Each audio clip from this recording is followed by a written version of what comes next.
রাধা কি সত্যিই শ্রীকৃষ্ণের স্ত্রী ছিলেন? যদি না হন তবে কেন পৃথিবী আজও বলে রাধে কৃষ্ণ? কেন কৃষ্ণের হাজার স্ত্রীর নাম ভুলে যায় মানুষ, কিন্তু রাধার নাম উচ্চারণ না করে কৃষ্ণের নামই সম্পূর্ণ হয় না? এই প্রেম কি ছিল সামাজিক, নাকি এটি ছিল আত্মা ও পরমাত্মার মিলনের প্রতীক? আজ আমরা জানাবো রাধা ও কৃষ্ণের সেই চিরন্তন রহস্য, যা শুধু প্রেম নয়, এটি গভীর আধ্যাত্মিক দর্শন।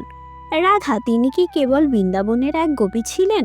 প্রাচীন মহাকাব্য মহাভারতে রাধার নাম স্পষ্টভাবে উল্লেখ নেই, এমনকি ভাগবত পুরাণেও তার নাম খুব সীমিতভাবে আছে।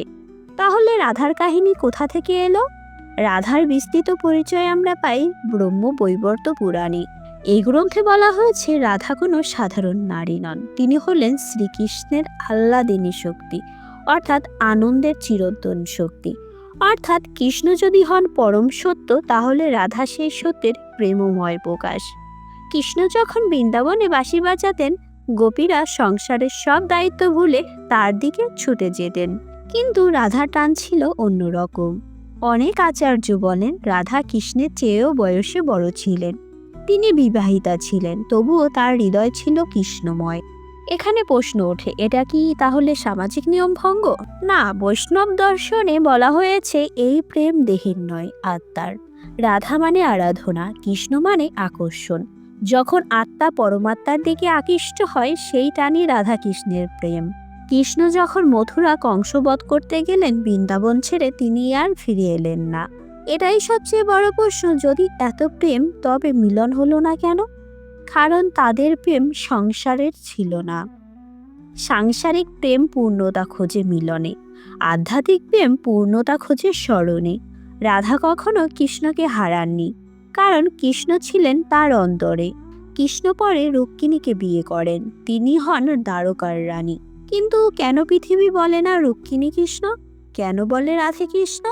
কারণ রুক্মিণী প্রতিনিধিত্ব করেন ধর্মীয় দাম্পত্য, আর রাধা প্রতিনিধিত্ব করেন ভক্তির চরম স্তর। রুক্মিণী হলেন সামাজিক সম্পর্ক, রাধা হলেন আত্মিক সম্পর্ক। গৌড়ীয় বৈষ্ণব মতে রাধা ও কৃষ্ণ দুই দেহে এক আত্মা, তারা আলাদা নয়, শুধু লীলার জন্য আলাদা রূপ ধারণ করেছেন। রাধা হলেন কৃষ্ণের আনন্দ শক্তি, কৃষ্ণ হলেন শক্তিমান। শক্তি ও শক্তিমান কখনো পৃথক হতে পারেন না। কিছু কাহিনীতে বলা হয় জীবনের শেষ প্রান্তে রাধা কৃষ্ণের সাথে মিলিত হন। কিছু কাহিনী বলে রাধা কৃষ্ণের মধ্যেই লীন হয়ে যান। এটি বোঝায় আত্মা শেষ পর্যন্ত পরমাত্মায় বিলীন হয়। রাধা কৃষ্ণের প্রেম ছিল না সামাজিক বিদ্রোহ, ছিল না লুকানো সম্পর্ক।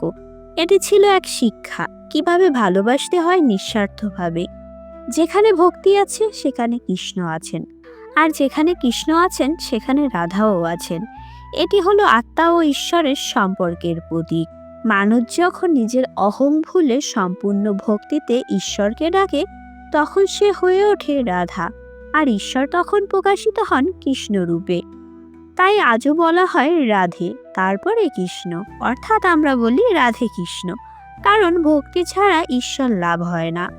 আপনি যদি রাধা কৃষ্ণের ভক্ত হন, কমেন্টে অবশ্যই রাধে কৃষ্ণ লিখতে ভুলবেন না।